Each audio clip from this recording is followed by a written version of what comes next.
Well, hello, good people. Mark Holmes here, and as always, I want to say thank you all for watching, commenting, subscribing, and being part of the Joe Boo Sports Report. Without you guys, as well as you ladies, you know that this literally does not work. Hope everybody's having a great day. It's Saturday night. We're a week and a half away from the draft, and I'm finally actually beginning to get into the draft spirits here, and y'all know why I haven't been working on the draft. One, I suck at it. I suck at doing prospects.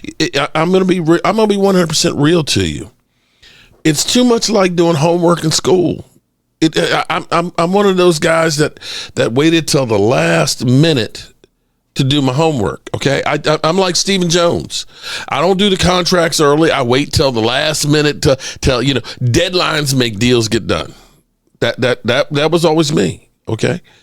So forgive me, and I've had a lot of things that have been going on, but I feel like I was talking to my man Game Time Brian, and we're going to go ahead and do some stuff together. We may try and do an NFC East roundtable and things as we get ready for the draft, so we start getting that work and stuff in here. And talking to Game Time Brian, Matthew Golden, everybody's in love with Matthew Golden and things, and I feel like, is this possibly the Cowboys playing possum, trying to hide what they really want? Because what always happens whenever we seem to like a player, somebody always jumps in front of us to go ahead and take that player. You know that, right? And so, it seems like that this getting laid on kind of thick. We got him there, of course, with Jerry Jones and everything else. And the Cowboys have done a good job at looking at lots of different prospects out there. Here's the thing that I keep trying to tell people. Everybody, I remember people saying, remembering, I think it was Ultra Cowboy was always like, we need to tank for Tua. Tank for Tua. Yeah, tank for Tua. Do you think if we had tanked for Tua, if we had literally thrown a season so we could draft Tua, that we would be great? And then it was tank for Trevor. Oh, let's tank for Trevor. Because we always end up getting these hopes up for quarterbacks. And this is what I was talking about with Game Time and stuff. Because, I get it. Everybody's tired of Dak. We've had 9 years and things. And they say, some people just want to change. And just draft a quarterback. But, it's not that easy.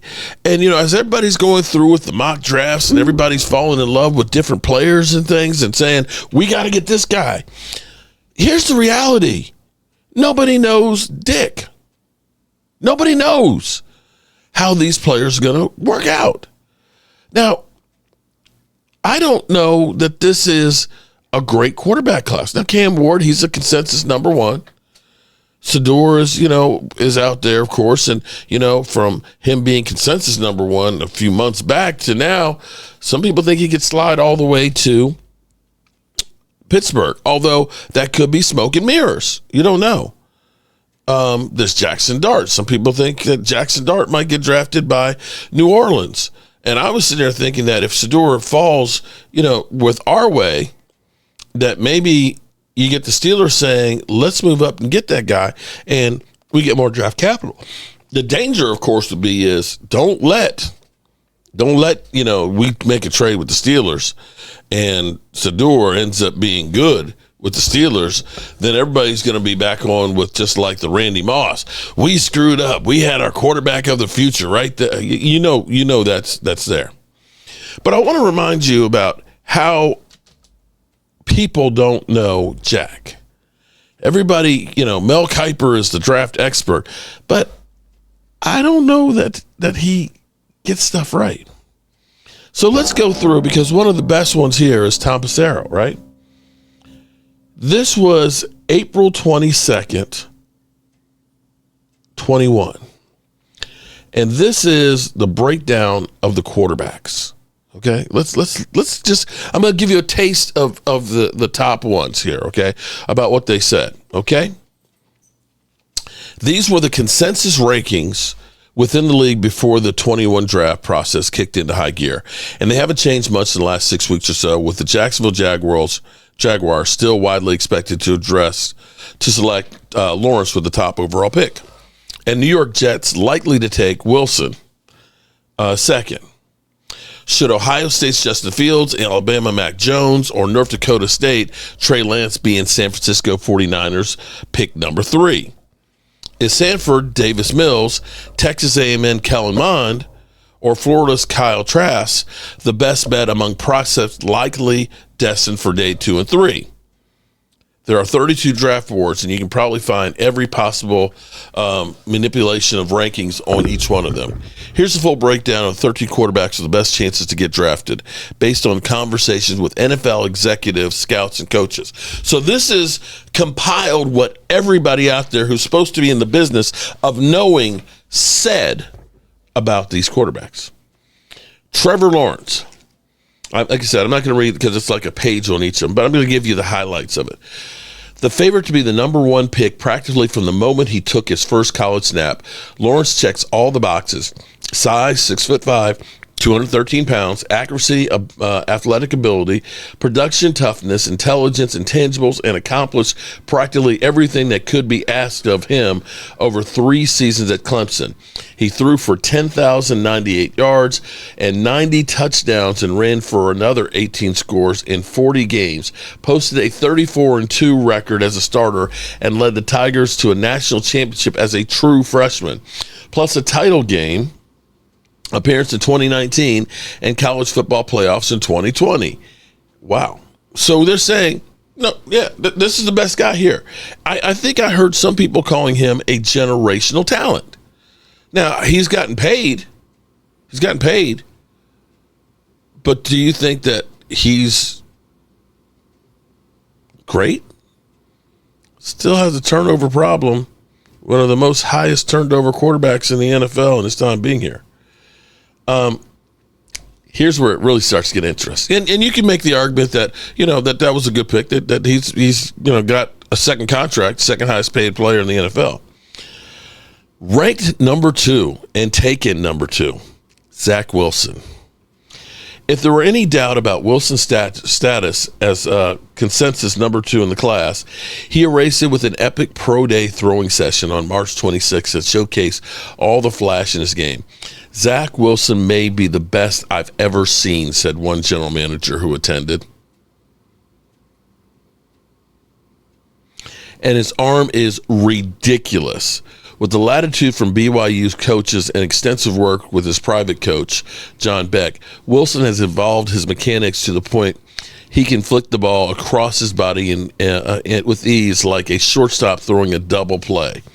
And after dealing with injuries his first 2 seasons on campus, Wilson came back healthy in 2020, won a training camp battle for the job, and had a monster season with a 73.5% passing. 3,692 yards, 33 touchdown passes, and just 3 interceptions, plus 10 rushing TDs as the Cougars went 11-1. How's Zach Wilson doing these days? Okay. Justin Fields.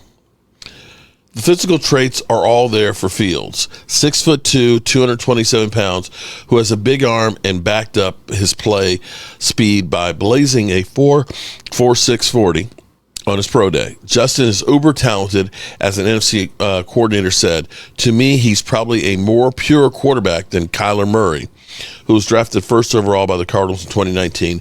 Throws it better, and he's bigger. I'd love to get my hands on this guy. A transfer from Georgia after his true freshman season, Fields was a Heisman finalist his first season with the Buckeyes in 2019, and he put up huge numbers, 3,273 yards passing with 41 touchdowns and just 3 interceptions, plus 487 yards rushing with 10 more scores on a team that went 13-1. He helped Ohio State reach the national championship game in the COVID-shortened season, completing 70% of his passes for 2,010 yards and 22 TDs in 8 games. Let's continue. Mac Jones. Can a quarterback without a physical trait be a top 3 draft pick? That's the question for the 49ers, who have been linked exclusively to Jones since trading up to number 3, and have Coach Kyle Shanahan, who values 2 traits. Jones does bring to the table quick processing and accuracy. It's a fit for what they do, an exact fit for what they do. And Shanahan is one of the few coaches that can identify and stand on the table for it. Starting just 17 college games, Jones is extremely productive after waiting his turn behind Jalen Hurts and Tua Tagovailoa at Alabama, completing 74.3% of his passes for 6,126 yards, 56 TDs, and just 7 interceptions in his career. Mac Jones.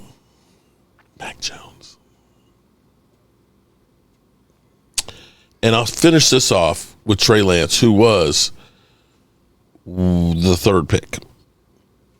It's a total projection on Lance, who has NFL size, 6'3", 224, arm strength and athletic ability, but started just 17 games against lesser competition in the Missouri Valley Football Conference, operating a run-first offense for a team that has won 8 of the last 9 FCS championships.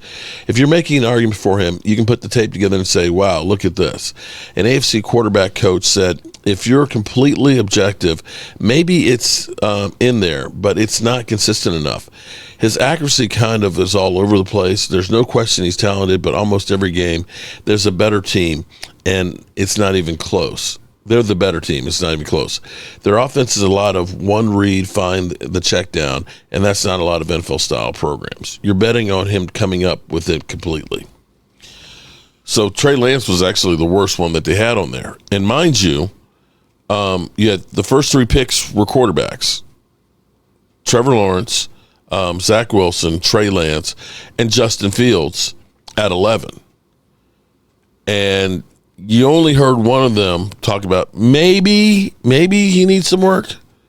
So as we listen to all of them talking about all these players out here, all of these players that are out here, Sador, and, Cam Ward and, Jackson Dart and everything else, understand that this was the consensus for 2021 on who were the great ones.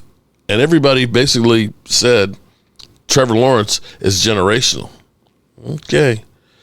So, you don't know what you don't know. And nobody really knows. Alrighty, good people. I think NFL teams are thinking about this draft right here. And that's why I think Cleveland went back to Joe Flacco.